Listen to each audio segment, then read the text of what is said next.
Bonjour chers abonnés de Nalliance TV, ça fait longtemps qu'on n'a pas eu le temps de partager avec vous les informations. Pour l'instant, les informations qui circulent, c'est toujours l'histoire pour l'instant, les 80e sommet de l'ONU avec notre président, les discours que je vous ai partagés dernièrement. Mais par rapport à la démission de VK et puis la demande des partis politiques présidentiels, l'IDPS, qui demande maintenant à l'Assemblée, si possible, d'aller retoucher un peu comment, notre constitution. Donc voilà, mais je sais que c'était ça le souhait, hein, parce que quand on regarde cette constitution, franchement, ça nous bénéficie en rien, quoi. Voilà, donc ici, il y a encore une nouvelle, je vais dire, qui vient de tomber par rapport à ce que Donald Trump a décidé, carrément. Et je vais vous laisser suivre ce que Moubenga dit, parce que on a réussi tous cette information qui a fuité, mais on va voir jusqu'où on va toujours nous donner des promesses, quoi. C'est par rapport au deal, donc et par rapport à des signatures qui devraient être faites. Et jusque-là, donc voilà, bon, pour finir, Donald Trump a vu que c'était l'équipe des rebelles qui mettait des blocages. Voilà, suivons un peu et puis on va revenir. Information qui nous vient de milieux euh, diplomatiques. Donald Trump n'a plus d'autre choix que de se débarrasser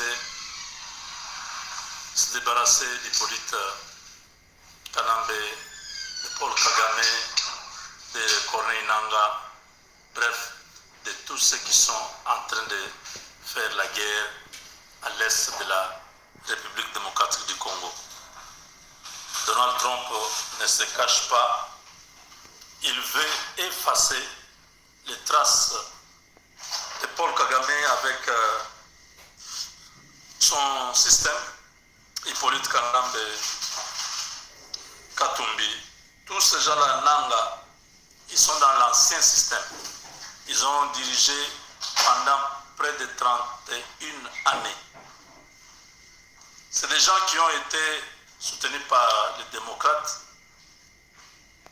Et Trump veut effacer les traces des démocrates partout où ils ont eu beaucoup d'influence, notamment au Rwanda, avec l'Est du Congo. Trump place la RDC comme une priorité pour lui.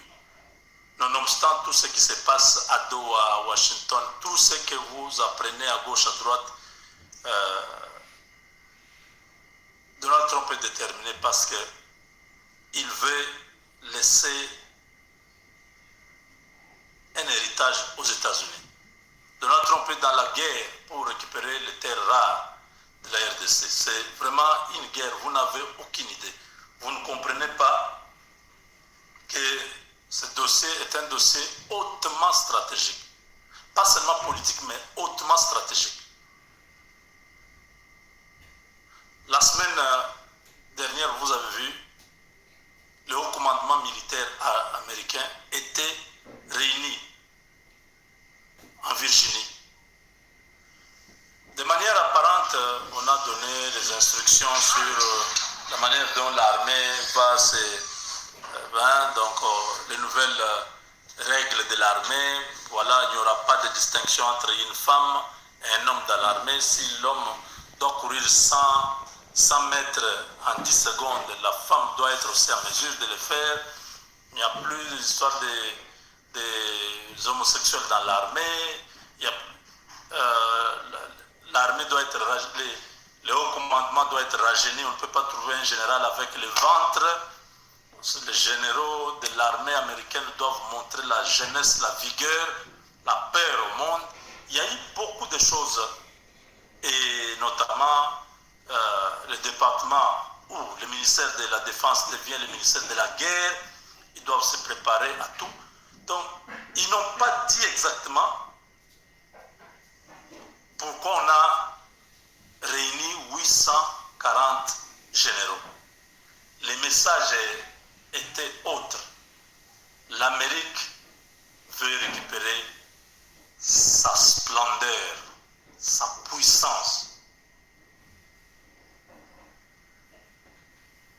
quatrième puissance.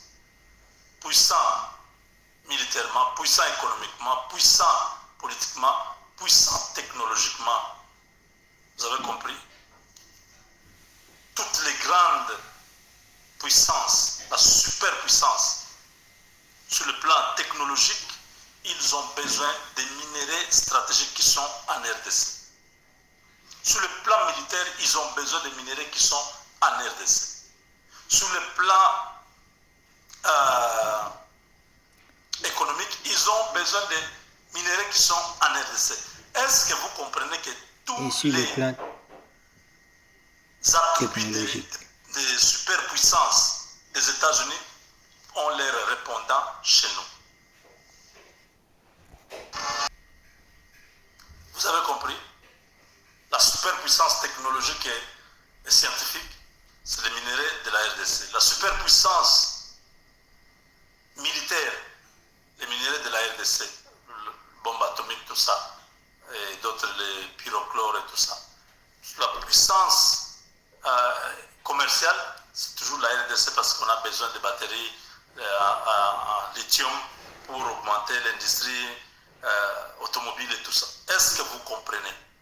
Donc, tout ce que l'Amérique veut avoir une longueur d'avance se retrouve en RDC. Voilà pourquoi il n'y a pas la guerre. La guerre est finie. L'entrée d'Éric Prince sur le terrain avec des drones, avec des équipements de haute technologie, c'est pour mettre Kagame hors usage. Kagame a fait le chantage au monde avec son génocide. Trump n'est pas consommateur de cette rhétorique des génocides rwandais. Il n'est pas dedans. Il dit il y a 31 ans, le Rwanda a envahi la RDC, il y a eu plus de 10 millions de morts, ça suffit, il faut partir. Kagame recevra un coup de téléphone qui mettra fin à son entêtement. Trump va le faire. Je vous ai dit que l'accord de Washington, de New York, plutôt de Doha, tout ça, ça ne veut rien dire. C'est Trump qui est le maître d'orchestre.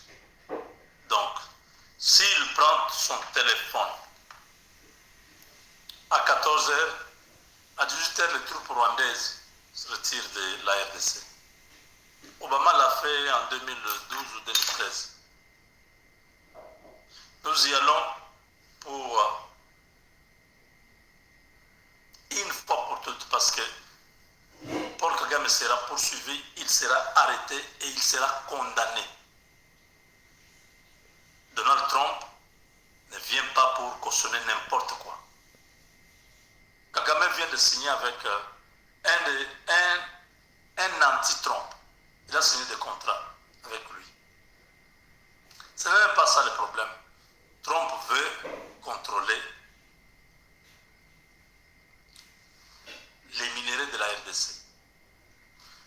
On vous a fait croire que, ah voilà, on vous trompe, on vous distrait. Les Américains ont signé un accord économique avec les Rwandais le 28 août et qu'on est en train de vous endormir. Là-dedans, on dit, voilà, la première cargaison de tungstène sont arrivés aux États-Unis, provenant du Rwanda. Ces minéraux-là, vous savez que le Rwanda n'en a pas, ça vient de la RDC. Mes chers amis, ne vous laissez pas manipuler par ça. Ceux qui ont fait ça, vous savez que CNN, c'est une chaîne des démocrates, non? C'est une chaîne de la gauche. Et ceux qui ont publié cette histoire de... Nous savons tous que le Rwanda a signé les accords économiques avec les États-Unis. Le deal. Mais l'entreprise Trinity, qui est au Rwanda, ce n'est pas une entreprise nouvelle. Il n'y a pas de nouvelles entreprises de Bill Gates, de Jeff Bezos qui sont allés s'installer au Rwanda. Il n'y en a pas. qu'on ne vous trompe pas. Suivez ce que je vous dis. Cette entreprise Trinity, c'est une entreprise qui était déjà au Rwanda depuis longtemps, qui travaille là. Si de manière formelle, les États-Unis ont signé des accords économiques avec le Rwanda, ça ne veut pas dire